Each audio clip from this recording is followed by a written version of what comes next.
Brahmachaloka Dipati Sahampati Patanjali Anadivaran Ayachata Santidai Sattapara Jatta Jattika Ese tu Dhammam Anukamvimam Pacham.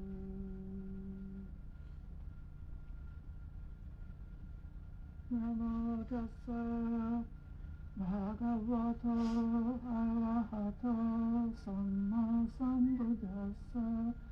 Namo tassa bhagavato arahato samma sambuddhassa. Namo tassa bhagavato arahato samma sambuddhassa. Buddham dhammam sangham namasami.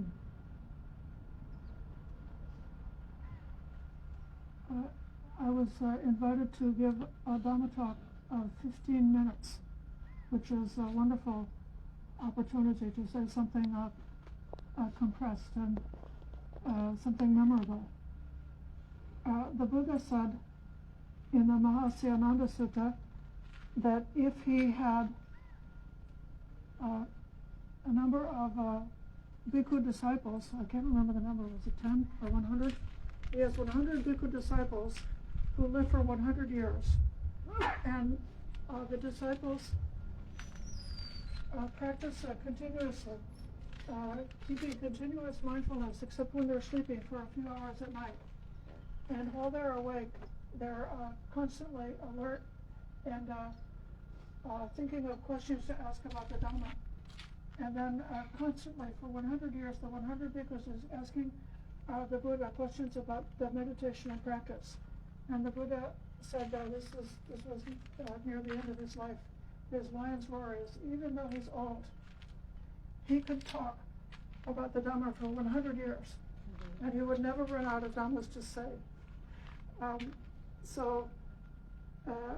The Dhamma is beautiful in those long talks.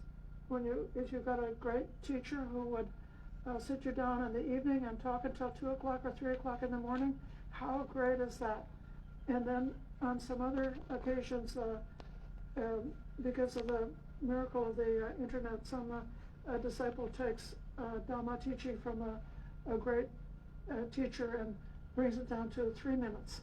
And then they put it on a TikTok or something so that people who don't have much time can get a 3-minute Dhamma. And isn't that wonderful that even the Buddha himself, some of the teachings he gave just took a minute to explain them. But if the disciple would pick up that Dhamma and practice it, then they could go all the way. They could wake up just beyond that teaching that was given, whether it was a 3-minute talk or a 100 years talk. I'm going to read you something that the Buddha said. This was in the Mahaparinibbana Sutta, which is describing the weeks leading up to the Buddha's final extinguishment. He did a kind of a tour, visiting many places and repeating the fundamentals of his Dhamma. He stayed at the Vulture's Peak, and he often gave this talk to the disciples. Such is ethics, that's sila. Such is immersion, that's samadhi. Such is wisdom, that's panya. So, sila, samadhi, panya. He told you this over and over again. We've got to get it through our heads. This is the whole teaching. If we can fit everything into sila, samadhi, and panya, then we can put all the parts of our life in the right place. He said, when immersion is imbued with ethics. It's very fruitful and beneficial. So when you make that determination to keep the precept that you've undertaken, and you've purified the mind, that has helped to dispel any unskillful dhammas or tendencies or habits of the mind. Helps to make the mind feel pleased, calm, and relaxed. And in that state is where it's possible to come to samadhi or immersion, and to experience that from time to time all the negativities of our minds and hearts can drop away, and we can have that blissful, joyful experience of being secluded from unwholesome states of mind for a period of meditation.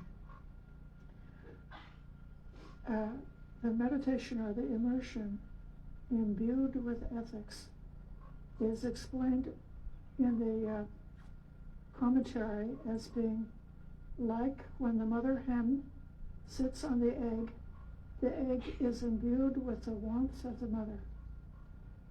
And as the warmth penetrates the egg, then the egg is able to start to mature and start to develop. So we could think, perhaps the Buddha is our mother. And if the Buddha's compassion for us was so great, and then if there's any stone at the bottom of the well, something in our heart that is negative that we still have not taken care of, we could imagine that the Buddha's compassion reaching that far and helping to crack that seed and let it open and start to grow and develop. Then the Buddha said, when wisdom is imbued with immersion, so from the meditation, it nourishes and creates the circumstance for the wisdom to arise.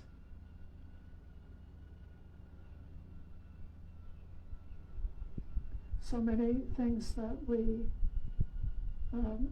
could read about in the suttas can be inspiring, and we can sometimes struggle to try to understand what is it that they're really pointing to,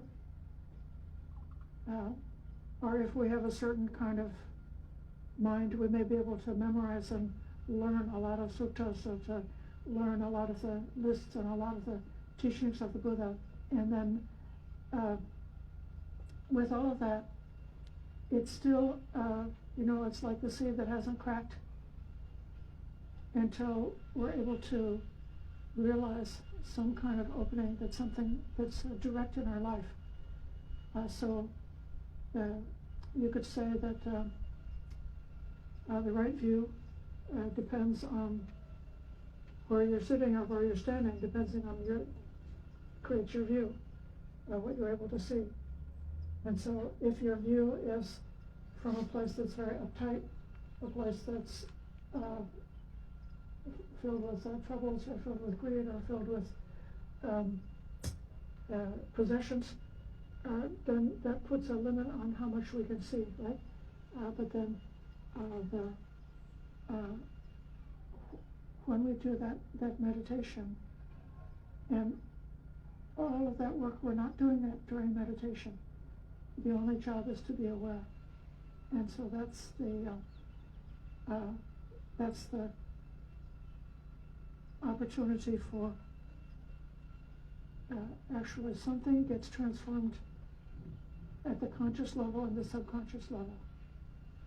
The benefit that we get from meditation, the wisdom opening that can come from the meditation, is deeper than what you could write down on a term paper, or what you could think through logically or what you could argue in court if you were an attorney.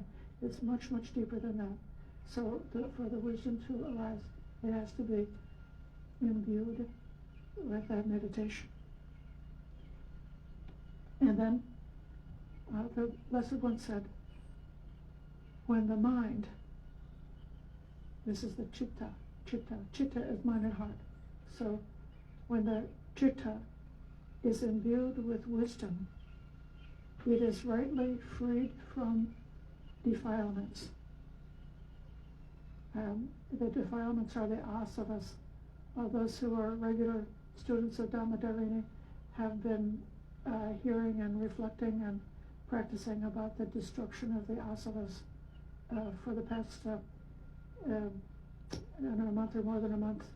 We've been looking into this. Namely, it's called the defilement of sensuality, or kamasava, the desire to be reborn, bhavasava, and the defilement of ignorance, avidyasava. So the entire program, starting from the sila at the beginning, is culminating in this final liberation, freedom, purification, destruction of those three taints, and finally getting out of it. So this is how you can tell if you're practicing your sila the right way, is if those patterns are getting weaker and weaker. After we finished studying the three asavas and even having a 3-day meditation retreat on the asavas, I came to have a different understanding about kamasava, that's translated as the taint of sensuality.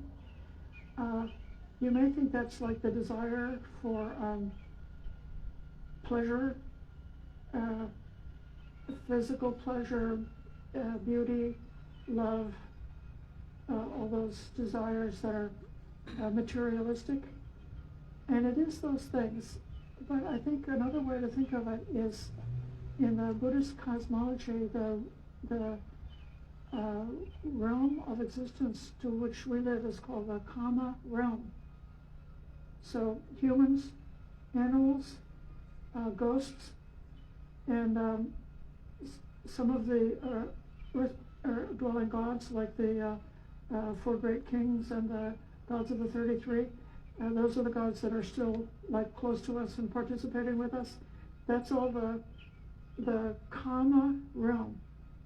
And so when we were humans, we were born with this body made of flesh, and we have to eat, we have to sleep, we have to keep the body comfortable, we have to keep it protected. If we get an injury, we have to take care of our injury. If we get sick, we have to take care of our illness. So this is like what we inherited. It's what was on the ticket when we got born into this realm, into the kama realm. And so everything that's sort of, you could say, corrupt or unpleasant about being in this realm are the kama defilements. So in a certain way, we're stuck with it while we are in this realm, but it's possible to become detached and to change the mind so that the mind has that degree of separation. So even though the mind is still, for the remainder of our lifetime, is experiencing those things, we're not clinging to those aspects. We're not making them acquisitions that we're holding on to in any way. And then the bhavasava, that's a desire for becoming something. And the commentary always associates it with not just the desire, like I want to be a millionaire, or I want to be an attorney, or I want to be a Bhikkhuni, or some kind of a desire for a status. Although I think that's kind of like part of it.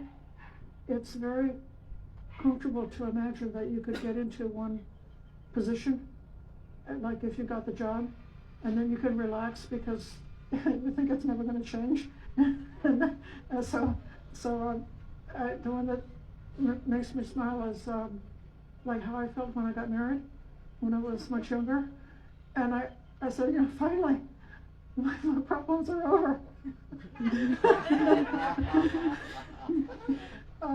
Because I had Baba, I had become a wife, and that was it. I was just going to stay there and be happy. So the in the commentary they associate it with a particularly desiring to be reborn in heaven. So you could say that the Kamasava is what we're in now in the present, and the Bhavasava is what we want to go in the future. So there's a defilement in clinging to anything at all about the future, and a defilement about clinging and craving to anything at all about the present. And then the last one is the Vijjasava, the defilement of ignorance, which is in particular when you know something that's not true. That's ever so much more dangerous than just not knowing. If I don't know something and I know that I don't know it, then I'm ready to learn. You could even say that the Bodhisattva, or in all his many lifetimes, he knew about dukkha, and he was seeking for the way to the end of dukkha. He didn't know the way to the end of dukkha. He was seeking and searching. So it's like he knew what he didn't know, and so in that way his not knowing was the creating the urgency for the spiritual quest. And so that type of not knowing, like having the curiosity to be open-minded and trying to understand what you don't know, that's not what they mean by the defilement of ignorance. The defilement of ignorance is when you know something that's not true, and you talk yourself into it. You have that little man or little woman who's inside, who gets up on a little tiny podium inside with a little tiny violin, and is playing that song, you know, about all those so-and-sos always do this to me, and it's not fair, and all these or whatever the theories, the dogmas, the partial truth. You know, we got a glimmer of something, and then we build it up into a system, and we make that partial truth into it's our fortress to block out anything else except the partial truth that we've recognized. So to cure the avijjasava, we just keep on patiently with faith and confidence doing the practices that the Buddha laid out for us, knowing that as time goes by, slowly,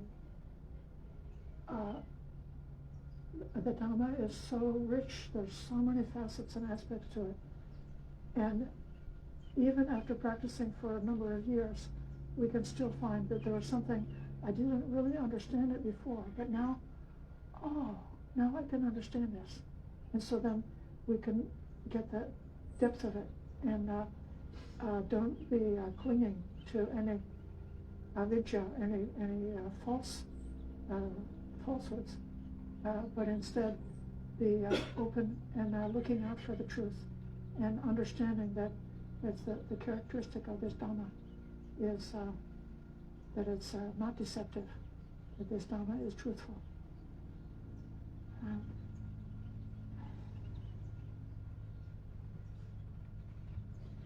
We are so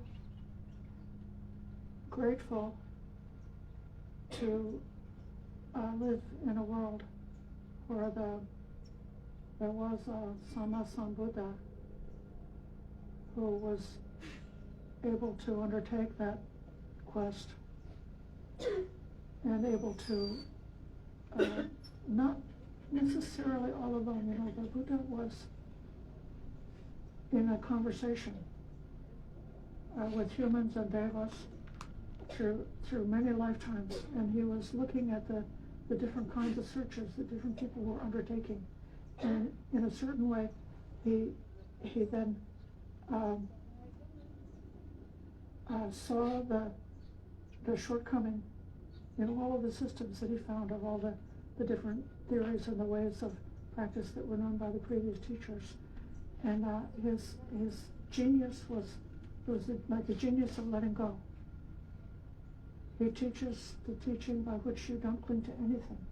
He teaches the teaching by which you don't make a conflict with anyone. He teaches the teaching which is well, progress is defined as what you let go of. Not what you get, not what you gain, not your merit badge, not your seat in heaven, but instead letting go, completely letting go of everything. We know that the different Buddhas that existed before in the different eons of time, some of them had a sasana, that's the period of when the teachings were practiced and known about and held. For some Buddhas, the sasana did not last very long. And for others, the sasana lasted for a long time. And the difference between those two, the Buddha said, is that those Buddhas who taught Vinaya and who established a monastic sangha, a sangha of practitioners who were undertaking the Vinaya, undertaking their community living to preserve the teachings, to take the most optimal path towards realizing this truth, that then as long as the Vinaya lasts and as long as we can remember to practice, there's a chance that this asana can be kept alive for a while longer. The path of practice the Eightfold Path is not eternal. It's temporary. It only lasts as long as we remember to practice it. So how great is it that we still have some well-behaved bhikkhus and bhikkhunis in the world, and we still have faithful practitioners, upasika lay practitioners, who are sincere, making that effort, and altogether supporting the continuation of this Buddhasasana. So this is my brief teaching for you, and I hope that you may find something useful there.